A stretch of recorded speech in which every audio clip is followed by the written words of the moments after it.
Ya, balik lagi pastinya ya teman-teman semuanya. Di acara malam ini spesial banget, kita bikin satu talk show yang ngundang dua calon presiden AWIS untuk periode kedepannya. Nah, ini tuh udah masuk sesi terakhir kita sebenarnya. Di sesi terakhir ini gue bakal memberikan ada dua buah konflik pastinya yang minta untuk mereka selesaikan. Dan di sini kalian bisa lihat yang mana sih calon presiden yang menurut lo bisa menjadi pemimpin AWIS untuk kedepannya. Nah, siapa yang berdua? Siap ya?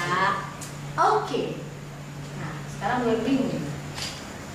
Oke, nah yang pertama, konflik pertama itu, apa yang bakal kalian lakukan kalau misalnya dihadapkan dengan kondisi orang terdekat kalian, orang yang dekat sama kalian, yang juga berada dalam komite tersebut, ada selisih pendapat sama kalian.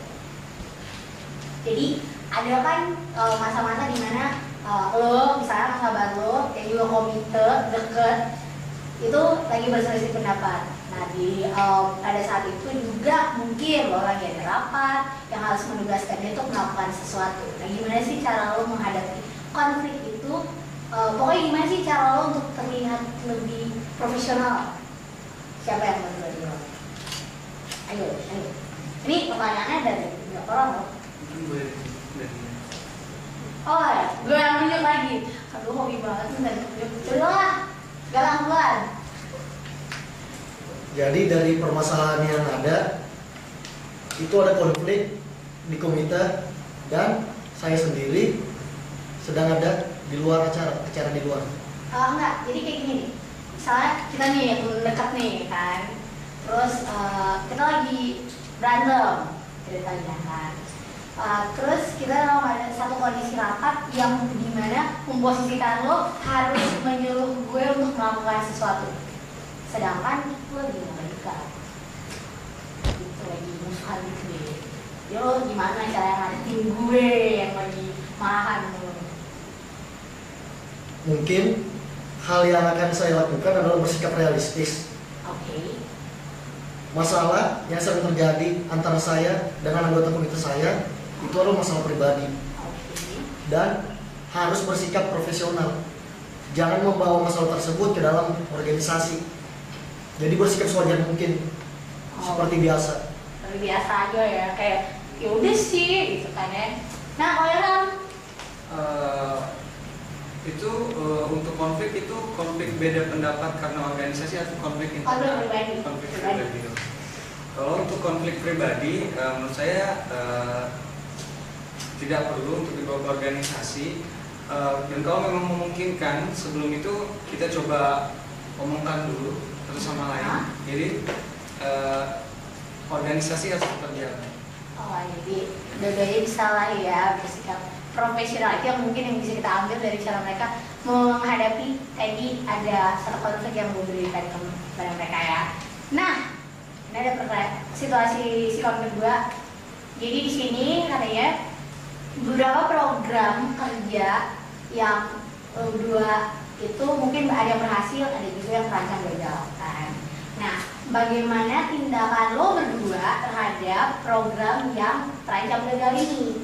Apa yang lo berdua lakukan lah untuk meyakinkan stakeholders atau kampus, pengurus atau anggota atau pihak terkait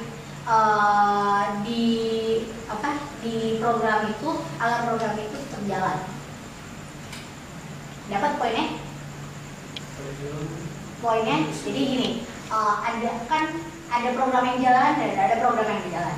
Nah, kalau untuk bukan program yang jalan ya, program yang terancam tidak jalan, ya, program yang terancam tidak jalan. Nah, gimana caranya kalian meyakinkan orang-orang yang terkait dengan program yang hampir tidak jalan ini untuk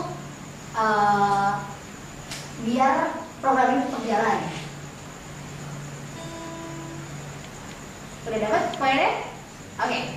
So, siapa ini? Gue tunjuk lagi nih. Atau ada yang mau inisiatif? Oke, bilang. Jadi kita diposisikan dapat ancaman. Program ini bakal tidak jalan. Tidak jalan. Tapi bagaimana kita meyakinkan katakanlah sponsorship itu untuk Iya. tetap oke. Kalau menurut saya, kalau memang kegiatan yang direncanakan itu memang terancam gagal dan tidak bisa dijalankan, lebih baik memang tidak usah dijalankan daripada nantinya setelah sponsor itu turun kita tidak bisa menjalankan. Udah. Tidak bisa menjalankan, kecuali kita bisa katakanlah waktunya itu mungkin dalam 1 bulan dan kita bisa mempersiapkan. Oke, berarti tergantung sifat lah ya. Harus matang. Next. Jadi yang saya lihat di sini, program itu terancam tidak bakal berlangsung. Mungkin bisa kita lihat apa penyebabnya. Oke. Hal apa yang membuat program itu terancam tidak bisa dilaksanakan. Jadi segera cari solusinya. Dan sebelumnya, setelah penunjukan organizernya, panitia yang bakal melangsungkan, sudah pasti mereka siap menerima komitmen tersebut bahwa program ini harus berjalan. Jadi apapun yang terjadi, program harus berjalan dan dicari penyebabnya apa agar bisa ketemu solusinya. Berarti gimana pun program ini harus tetap jalan. Oke, kayaknya untuk pertanyaan terakhir mereka agak berbeda pendapat ya teman-teman. Tapi ya udahlah, dari situ kalian mungkin bisa menilai yang mana sih calon presiden yang mungkin akan jadi pilihan lo nanti di tanggal 11 nanti. Kita semua pastinya nungguin lo semua untuk datang untuk memberikan suara, untuk memberikan dukungan juga buat calon presiden favorit lo. Nggak lewat SMS, nggak lewat voting Twitter, tapi lo harus datang di auditorium jam 6 tanggal 11 Agustus pastinya ya. Kita bakal ketemu di sana. Tapi ya untuk yang terakhir banget nih, gue bakal nanya sama 2 calon ini, apa sih harapan lo berdua ke depannya? Ada yang duluan? Silahkan. Yang sudah kita sepakati kemarin, apapun yang terjadi dan siapapun nanti yang bakal terpilih, Kita bakal berkomitmen untuk membawa AWIS ke depannya lebih baik. Meski salah satu dari kami pasti ada yang kalah, tapi dia bersikap profesional. Tujuan kita adalah membawa AWIS lebih baik.